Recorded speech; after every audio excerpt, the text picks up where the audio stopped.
My favorite comment from all the awesome comments from the 615 review video is from I2 Mad World.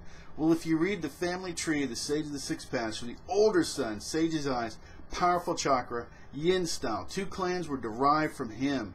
The Uchiha with the Sharingan, the Hyuga with the Byakugan.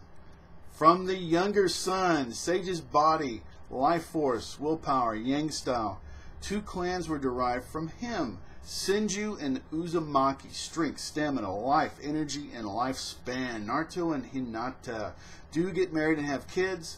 The ones who are born with both the Byakugan and the Uzumaki blood, then those are the next stage. I love this comment.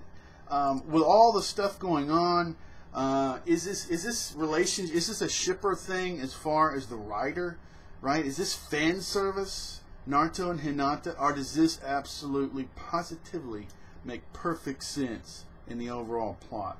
The top two, right? The Senju and the Uchiha clans destroy each other. They never work it out. They just literally destroy each other. And the Uzumaki and the Hyuga clans join. So what Naruto and Hinata are the joining of the, I mean, I think we knew this, but maybe in the overall kind of step back and see the whole thing in the plot of this really solves the center problem right here. The two branch families holding hands, right, at the end of 615, which as great as the Uchiha and the Senju were, they could never do. It was something they never got done, or at least we don't know about. Now, of course, that would be an interesting plot twist or whatever. But I love this comment because it really gets right at part of what's going on. Now, there's a lot going on with Naruto, but this really gets at a part of it that I think that we as fans sometimes, and especially at 615, we're all, everybody's kind of tripping out over different aspects of the whole Naruto Hinata part of it. So yeah, I really do appreciate it. Awesome comment, a lot of awesome comments, but this one specifically was my favorite. It really it like I say, just encapsulated what's probably the most important part about 615, which was the last page, the last panel in the overall plot of everything going on. So once again, I really do appreciate I2 Mad World. Awesome job.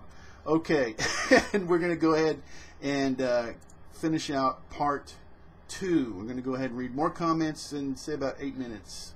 And yeah, I'm going to try to shorten things up a little bit, and we'll see how that goes. Okay, Flame Kid 100. You have some nice videos. Glad I'm subscribed to you. Keep on rocking, dude. Wow, I really do appreciate it. That's awesome. Naruto from Flame Kid 100. Naruto might have feelings for Hinata. He's just lacking emotional maturity as shown in this chapter. Yeah, he's not emotionally. He's still kind of a goofball. So but he's got a lot of support, and he seems to realize that the overall thing, of course, is with friends and everything. You're not relying on yourself to be perfect. You're relying on other people to fill in for your imperfections and to pull your strengths together so that as a group overall you're able to overcome obstacles, which is basically how this channel works, because I am absolutely not perfect, but all together with all the people and the viewers making comments and everything, we actually see quite a bit. So yeah, it works pretty well. Alright, great job, Flame Kid 100. Velcro 16. I don't ship characters, but my deep-seated hatred for Sakura is so great that I'm starting to feel like a shipper. All that needs to happen now is Sakura needs to die protecting Hinata, and the story will be complete. The hatred, I have had some people say that Sakura is useless, but that's not really true. I wish someone would really explain the hate for Sakura. I mean, and I've already covered all this stuff's been in my other videos and everything. I'm not going to spend a whole lot of time with this, but I realize that she doesn't have a backstory. But that's Kishimoto's fault. That's not what the parts that he's written for Sakura. I don't care a lot for Sakura, but I think she's been an important part the story and kind of being kind of a bigger sister to Naruto at a lot of points in this, even though she's created problems. But then again, that's kind of part of the whole brother-sister dynamic anyhow. So yeah. So I don't know. I wish some people would really, what has she done, or is it just overall, or is it just is she in the way? That's still kind of, I'm still not 100% sure on that. Anyway, I really do appreciate the comment. There's so many different viewpoints. It's another thing that keeps things fresh and interesting, is there's just a lot of different people making a lot of different interesting comments. Really do appreciate it. Denasius and Salim, do you think Neji's death was basically according to plan, and Shikaku organizing it to use his comrade's death to release a special power within Naruto?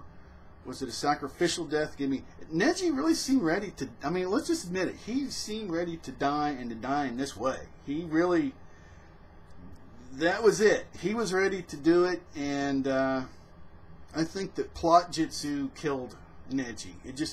His death simply made too many sense. He was basically, at this point, it was too useful for him to die. Because everybody said, as much as people have said they really liked him, but also it made a lot of sense, right? It made just really a lot of sense for him to die. He was basically a red shirt in a Star Trek episode. That's what ended up happening to Neji. It just, well, actually even more so. It made a lot more sense for him because those people didn't even have a backstory. So anyway, not a good example. But anyway, it was time for Neji to go. It just made too much sense. It's awesome. And because we care about him, that also, like, okay, Tintin dies, who cares? As a matter of fact, could guarantee, I'm not a hater on Tintin, that more people hate Tintin than care about her. I've already heard the feedback. So, but anyway, okay, moving past that, I think we've all made. And the last comment on part 2 will be from DT Ninja 831. Nice review, Rampage. You remember way back when Naruto met up with Sasuke after the big battle. Sasuke outclassed everyone and even managed to find Kuruma inside Naruto and suppress his power. But as Kuruma, and at the time, he says he hadn't felt this kind of chakra since Madara. So that's another thing, how powerful Sasuke. Anyway, going back. But as Kurama was going back into his cage, he warned Sasuke not to kill Naruto, or he would regret it later. At first, I didn't really think too much about it, but now I believe that what he meant is that you'll have to team up to take down Obito and Madara during an important fight. That could absolutely well happen. Them teaming up, Sasuke's just on his own. He's, you know, is he going to end up being a bad guy? I think most people don't think he's going to end up being a villain himself, but he's got that weird area in there. So this could absolutely happen. Anyway, that was a great comment. I really do appreciate it. And that's going to go ahead and end part 2. See everyone in part 3.